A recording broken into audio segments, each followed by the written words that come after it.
Bom momento, tô aqui hoje para falar de um caso que ocorreu na última segunda-feira na cidade de Montemor, em São Paulo, mas que diz respeito a algo muito mais amplo do que esse caso específico.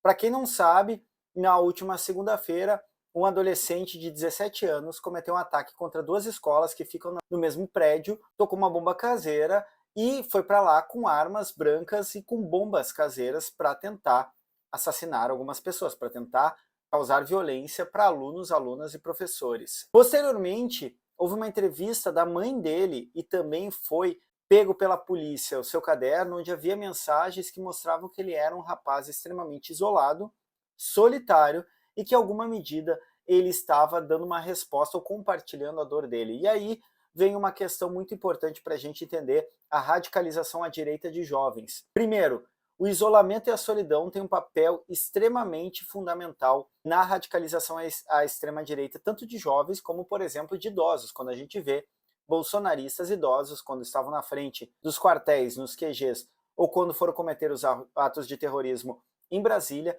aquilo diz muito respeito sobre algo que a gente precisa conseguir construir para começar a vencer a radicalização à direita. Ao dizer que ele se sentia solitário e diferente, demonstra que há um descolamento, e esse é um dos diagnósticos, um descolamento da noção de comunidade e pertencimento, que sempre acaba exercendo um papel na radicalização dos sujeitos. Eventualmente, ali na frente, isso é importante perceber também, quando eles encontram esses grupos radicalizados, eles encontram, sobretudo, pertencimento, assim como os idosos, quebrando todo o STF, encontravam um grupo de amigos, pessoas que eles confiavam, então pertencimento comunitário. Os jovens acabam encontrando nesses grupos extremamente violentos da internet uma certa noção de pertencimento. Outro ponto, que é um ponto que eu já falei antes, é um ponto filosófico, mas que é muito importante para entender a psicologia da radicalização à direita, é o niilismo. A falta de horizonte de sentido na vida ou do horizonte de possibilidades dessa vida que não se reconhece como valendo nada ou como insignificante. No próprio caderno desse jovem, que cometeu o ato terrorista, foi inclusive com uma abraçadeira nazista feita por ele mesmo, o que aparece nesse relato é que ele se sentia insignificante. Ao mesmo tempo que ele tinha um certo ar de superioridade, isso é muito bem já documentado na psicologia como uma espécie de resposta a uma condição do sujeito que se sente rejeitado, ele acaba desenvolvendo um certo ar de superioridade como resposta. Ainda assim, o que chama a atenção, o que é muito importante é solidão e falta de horizonte, de sentido. Ele dizia: tudo que eu faço, tudo que se faz é insignificante. Isso é outro ponto muito importante da gente perceber. O ato terrorista, por mais maligno que seja, e é entendido como um ato de significância e de compartilhamento da própria dor do sujeito, desse indivíduo.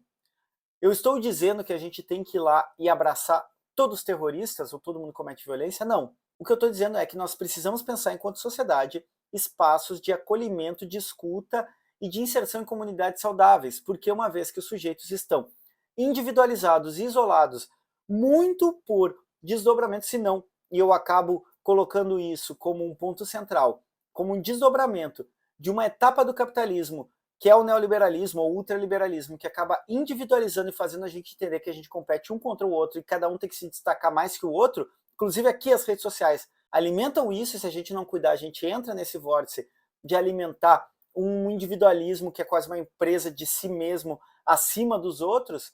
Se a gente não criar espaços de acolhimento, de pertencimento e também de trabalhar a noção de significado, de horizonte de significância, de constituição, de criação de significado na vida, a gente vai continuar perdendo pessoas para radicalização em fóruns ou grupos do WhatsApp. A gente vai continuar perdendo jovens que têm extrema dificuldade de socializar e têm extrema dificuldade em se instituírem num espaço onde eles se sintam parte, e aí vão ser radicalizados pela extrema-direita, pelos neonazistas, pelas comunidades masculinistas, pelos incels, ou os adultos e principalmente os idosos vão se sentir sozinhos e vão encontrar um sentido em arrumar o seu país, cometendo terrorismo e compartilhando mentiras e acreditando piamente nessas mentiras, então se fascistizando.